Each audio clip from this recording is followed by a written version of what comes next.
दोस्तों नमस्कार and world में आपका स्वागत है। हाल ही में वैज्ञानिकों ने एक global map for wild life trade का एक मैप बनाया है, जिसमें उन्होंने दर्शाया है कि पृथ्वी में वास्तविकता में जो वाइल्ड लाइफ का ट्रेड एक टेरिटरी से दूसरी टेरिटरी में हो रहा है वो वास्तव में पृथ्वी का कितना नुकसान कर रहा है। तो आइए आज के इस वीडियो के अंत में हम इसी global map for wild life trade के बारे में थोड़ी बात करेंगे।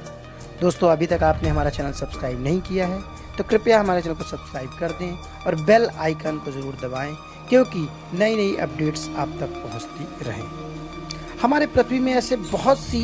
जानवरों की प्रजातियां हैं जिनका ट्रेड काफ़ी आम हो गया है, यानी यह एक कॉन्टिनेंट से दूसरे कॉन्टिनेंट, वही एक देश से दूसरे देश ट्रेड के लिए ही इस्तेमाल किए जाते हैं। और इसी ट्रेड को लेकर यानी ग्लोबल ट्रेड को लेकर वैज्ञानिक काफ़ी चिंतित है, क्योंकि इससे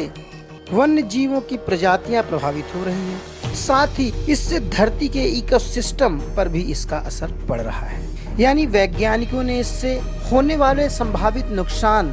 की चर्चा की है। इस पर वैज्ञानिकों ने हर साल दुनिया भर में करीब 100 मिलियन से अधिक पौधों और जानवरों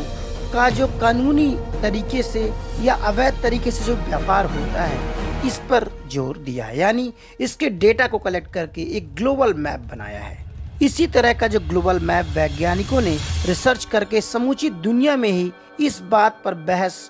को स्टार्ट कर दिया और यह पेपर वैज्ञानिक ने हाल ही में नेचर जर्नल में प्रकाशित किया है, जिसमें उन्होंने कहा है कि उनका एक ये अध्ययन है जो कि वन्य जीव के व्यापार के वर्तमान स्तरों को प्रदर्शित करता है और यह एक ग्लोबल मैप है फॉर वाइल्ड लाइफ ट्रेड। ये जो पूरा मानचित्र यानी जो ग्लोबल ट्रेड का मैप है, यह वैज्ञानिकों को नए दृष्टिकोण की ओर इशारा करने पर भी नजर डालता है। इस मैप के जो निष्कर्ष यानी रिजल्ट्स होंगे वह वैज्ञानिकों को साथ ही जो पॉलिसीज बनाते हैं उनके लिए जो वन्य जीवों के संरक्षण को दिखाने में भी मदद कर सकता है, यानी किस तरह के वन्य जीव और वाइल्ड लाइफ की प्रजातियों के हॉटस्पॉट कहाँ हैं, यानी कहाँ पर अधिकता और कहाँ पर वाइल्ड लाइफ जो स्पीसीज है उनकी कमी आ रही है, इसको बखूबी प्रदर्शित करता है। इस रिसर्च में वैज्ञानिकों ने वन्य जीवों और वनस्पतियों की जो प्रजातियां जो लुप्त हो रही हैं इनको भी बखूबी दिखाया है और इसका डेटा उन्होंने अंतर्राष्ट्रीय व्यापार कन्वेंशन यानी CITES द्वारा एकत्रित किया है, जिसमें पक्षियों और स्तनधारी जीवों के कानूनी व्यापार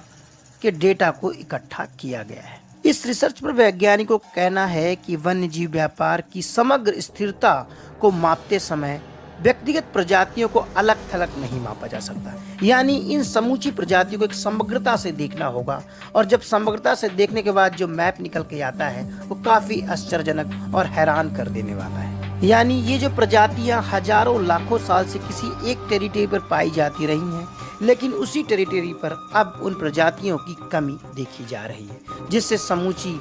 दुनिया यानी पृथ्वी का के इकोसिस्टम को नुकसान हो सकता है। इस मैप में वैज्ञानिकों ने ग्लोबल हॉटस्पॉट के मैप को भी उजागर किया है, जिसमें उन्होंने कहा कि व्यापार के कारण होने वाले नुकसान, अधिकता और कमी को बखूबी इस मैप में दिखाया गया है। इस निष्कर्ष में वैज्ञानिकों ने कहा है कि वह अपने इकोसिस्टम में जो महत्वपूर्ण भूमिका निभाते हैं उनमें से कुछ प्रजातियां वैज्ञानिकों के लिए काफ़ी मूल्यवान हैं, जो कि हम लाखों करोड़ों वर्षों से एक